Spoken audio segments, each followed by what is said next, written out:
On the battlefields of the Second World War, every sound had a meaning. The whistle of artillery, the crack of a rifle. But some sounds were a language all their own. To the Allied soldier, this was the sound of the German war machine. The ripping snarl of the Maschinengewehr 34. Nicknamed Hitler's Buzzsaw, its blistering rate of fire could pin down an entire platoon, its sound alone a weapon of psychological warfare. It was a masterpiece of engineering, a revolutionary weapon that defined a new era of infantry firepower. It was fast, versatile, and deadly, and for years it seemed to be the undisputed king of the battlefield. But America had an answer. Not with speed, but with sheer, brute force. A sound that told German soldiers a completely different story. It wasn't the sound of infantry suppression. It was the sound of annihilation. The M2 Browning. Ma Deuce. A .50 caliber monster that didn't just rip through the air, it tore through engine blocks, brick walls, and fortified positions. This is the story of two legendary weapons that represent two opposing philosophies of war. German precision engineering versus American industrial might. The world's first revolutionary general-purpose machine gun versus the timeless, indomitable heavy that is still feared on battlefields today. To understand the MG34's impact, you have to understand the world it was born into. After World War I, machine guns were typically divided into two categories: light machine guns, fed from a magazine and carried by one man, and heavy, water-cooled machine guns served by a crew. German military doctrine, however, called for something new. They envisioned a single weapon that could do everything. An Einheitsmaschinengewehr, a universal machine gun. The result, designed by Heinrich Vollmer and first issued in 1934, was the MG34. It is widely considered the world's first true general-purpose machine gun, or GPMG.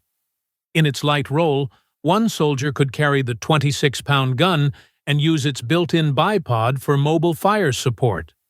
But when mounted on its ingenious Lafette 34 tripod, it became a stable, long-range heavy machine gun. This tripod even had a special mechanism that automatically distributed fire over a set area. It could be fitted with optical sights for firing at extreme ranges, an anti-aircraft sight, or a 75-round drum magazine. Its design was a marvel of precision. It featured a quick-change barrel system to prevent overheating and a unique two-stage trigger. Pressing the top fired a single shot, while pressing the bottom unleashed full automatic fire. This was a level of sophistication unheard of in a standard-issue machine gun. It was, in essence, a finely tuned instrument of war. The M2 Browning comes from a completely different school of thought. Its story begins at the end of World War I with a direct request from General John J. Pershing. He needed a machine gun of at least .50 caliber, powerful enough to destroy the new threats of the modern battlefield: aircraft and light armored vehicles. The task fell to America's master gunsmith, John Moses Browning. Browning's design philosophy was legendary. Make it simple, make it strong, and make it work. Every time. He essentially scaled up his already proven M1917.30 caliber machine gun to handle a massive new cartridge developed by Winchester, the .50 Browning machine gun, or .50 BMG. The result, officially adopted in 1933 as the M2, was not an infantry weapon in the same vein as the MG34. The gun alone weighed 84 pounds. With its tripod, it was over 128 pounds. This was no run-and-gun weapon. This was a crew-served heavy weapon system designed to be mounted on vehicles, ships, aircraft, or in fixed defensive positions. Its genius was its brutal simplicity and incredible adaptability. A universal receiver design meant the same core gun could be configured for a multitude of roles. By the start of World War II, Ma-Deuce was the standard heavy weapon for every branch of the U.S. military, from fighters and bombers to tanks and infantry battalions. In a contest of pure power, there is no debate. The M2 Browning fires the colossal .50 Browning machine gun cartridge. This is not a round designed to injure a soldier. It is a round designed to obliterate a target. According to U.S. Army Ordnance tables, its armor-piercing variant could penetrate nearly an inch of steel plate at 500 yards. It could tear through engine blocks, brick walls, and light armored vehicles with ease. This massive cartridge gave the M2 an incredible effective range. As a ground-mounted weapon, it could accurately suppress targets out to 2,000 yards. That's over a mile. It was a heavy machine gun that bordered on being an anti-material cannon.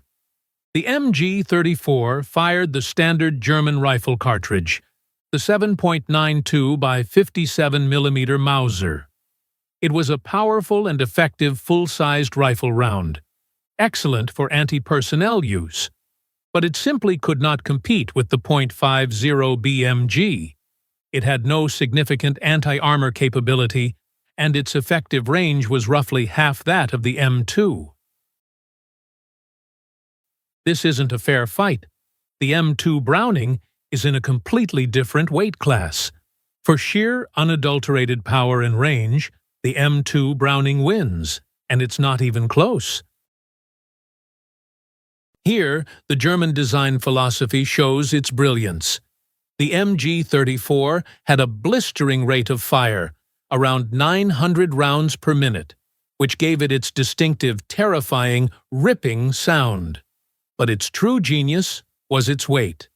At under 27 pounds, it was light enough to be carried and operated by a single soldier in an assault, forming the very core of the German infantry squad's firepower. This portability gave German squads a tactical flexibility that other armies envied.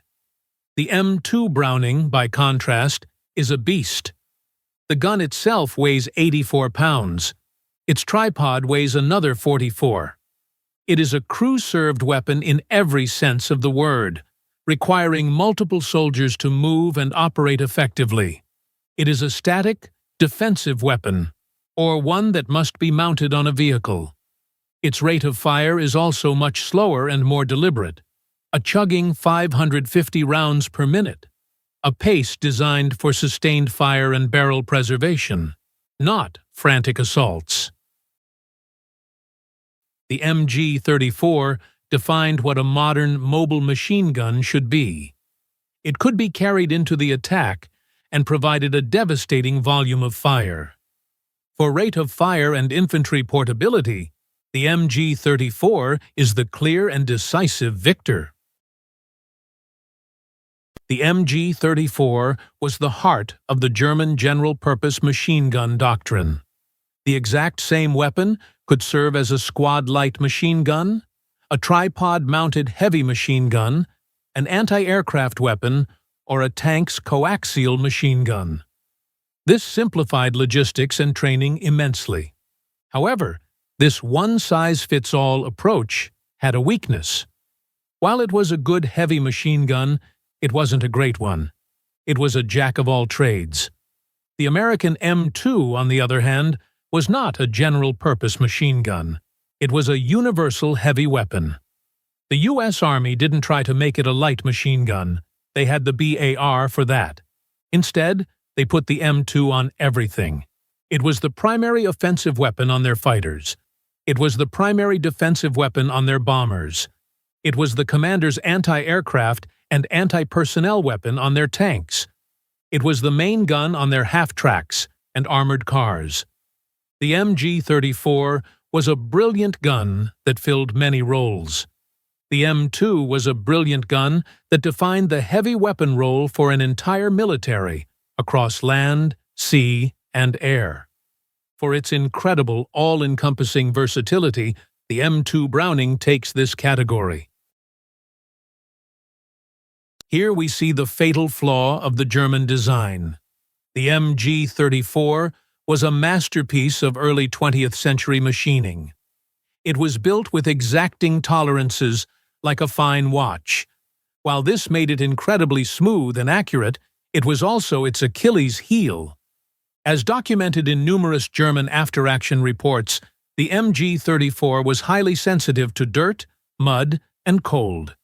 In the brutal conditions of the Eastern Front, it was prone to jamming, a death sentence in a firefight.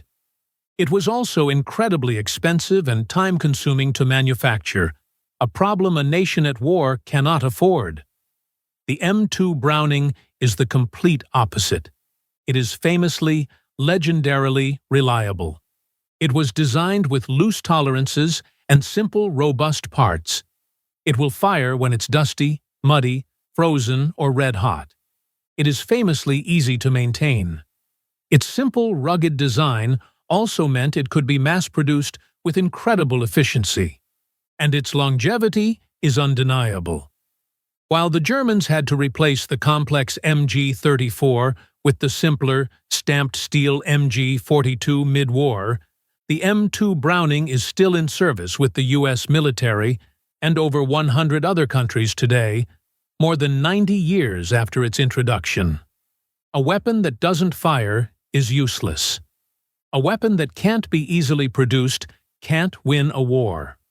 For its unparalleled reliability and its century of service, the M2 Browning achieves total and absolute victory in this category. So, which weapon wins the breakdown? The MG34 was a tactical and conceptual marvel. It was a visionary weapon that introduced the GPMG concept to the world, shaping infantry tactics for the next century. In the hands of a well-trained German squad, it was the devastating centerpiece of their firepower. But it was the product of a pre-war mindset, built with a watchmaker's precision that was impossible to sustain in a global conflict. It was too complex, too expensive, and too sensitive for the brutal realities of a two-front war. Its successor, the stamped steel MG42, was a direct admission of these flaws. The M2 Browning was different. It wasn't a tactical revolution, it was the perfection of an idea. The idea that overwhelming power, rock-solid reliability, and sheer ubiquitous numbers will win wars. It was a strategic sledgehammer. It gave Allied forces the ability to not just suppress enemy infantry, but to destroy their equipment, their cover, and their vehicles from a safe distance. The MG34 changed how machine guns were designed, but the M2 Browning, with its immortal .50 caliber heart, changed what a machine gun could do. While the MG34 now sits in museums as a brilliant piece of history, Ma Deuce is still out there, still serving, still defending, and still inspiring fear with that same deliberate, unstoppable thump, thump, thump. It is, without a doubt, one of the greatest and most strategically significant weapons ever made. What do you think? Was the MG34's revolutionary design more important than the M2's raw power? Let us know in the comments below. If you enjoyed this breakdown, be sure to subscribe to Microdocs and hit the notification bell for our next video. Thank you for watching.